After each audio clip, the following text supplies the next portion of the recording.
ಕರುಳಬಳ್ಳಿಯ ಬಿಗಿ ಗಂಟು ಕಟ್ಟಿದ ಬಿಡಿಸಲಾರದ ನಂಟು ನೀನು. ಹೆರಿಗೆಯಲ್ಲಿ ನರಳಿ ನರಳಿ ಬೆಂಡಾದರೂ ಜೀವ, ಕಂದಮ್ಮನಿಗೆ ನೋಡಿ ಮುಖದಲ್ಲೇನೋ ಹೊಸ ಭಾವ. ಒಣಗದ ಉರಿಗಾಯ, ಆರದ ಹಸಿಮೈಯಿ, ಭೂಮಿಯಷ್ಟು ಕಾಳಜಿ ನನಗೆ, ಬೊಗಸೆಯಷ್ಟು ಆರೈಕೆ ಅವಳಿಗೆ. ದಯಾಮಯಿ ನನ್ನಮ್ಮ. ಸೋರುವ ಸೂರಿನಡಿ ಸಾಸಿವೆ ತರಲು ಕಾಸಿಲ್ಲ, ಆದರೂ ಸಾಗರದಷ್ಟು ಪ್ರೀತಿಗೆ ಕೊರತೆ ಇಲ್ಲ. ಕರಗದಷ್ಟು ಕಷ್ಟ, ಮುಗಿಯದಷ್ಟು ಮಾತು, ಕಾಡುವವರ ಮುಂದೆ ಮೌನಿಯಾದವಳು ನನ್ನಮ್ಮ.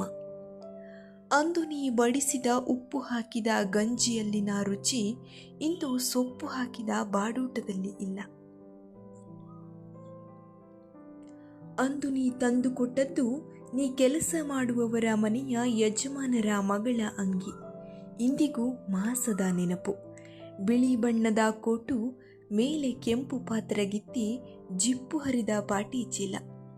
ಮೇಣಬತ್ತಿಯ ಮೇಣ ಹಚ್ಚಿ ಜಿಪ್ಪು ಜೋಡಿಸಿ ಶಾಲೆಗೆ ಚೀಲ ತಯಾರಿಸಿಕೊಟ್ಟ ಮೆಕ್ಯಾನಿಕ್ ನನ್ನಮ್ಮ.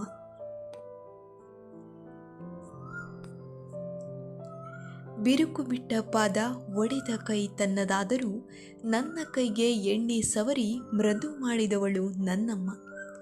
ಎಂದಿಗೂ ಬಣ್ಣ ಬಣ್ಣದ ಸೀರೆ ಉಟ್ಟವಳಲ್ಲ, ಯಾರೋ ಕೊಟ್ಟ ಸೀರೆಯನ್ನೇ ಇಟ್ಟು ಪುಟ್ಟ ಪುಟ್ಟ ಫ್ರಾಕು ಹೊಲಿಸಿಕೊಟ್ಟವಳು ನೀನು ನನ್ನಮ್ಮ. ಎದೆಯೊಳಗೆ ಬಿಕ್ಕುವ ಸಾವಿರ ನೋವಿದ್ದರೂ ಹೊರಜಗಕ್ಕೆ ನಕ್ಕು ಸುಮ್ಮನಾದವಳು ನೀನು ನನ್ನಮ್ಮ. ಕಣ್ಣಂಚಲ್ಲಿ ಹನಿ ನೀರು ಉದುರಿತ್ತು ನನ್ನ ದೇವತೆಯ ನೆನೆದು, ನೀನು ನನ್ನಮ್ಮ. ಭಾವನೆ ಮತ್ತು ಬರವಣಿಗೆಯ ಜೊತೆ ಧ್ವನಿಯಾದವಳು ನಾನು, ಮಮತಾಕ್ಷರ.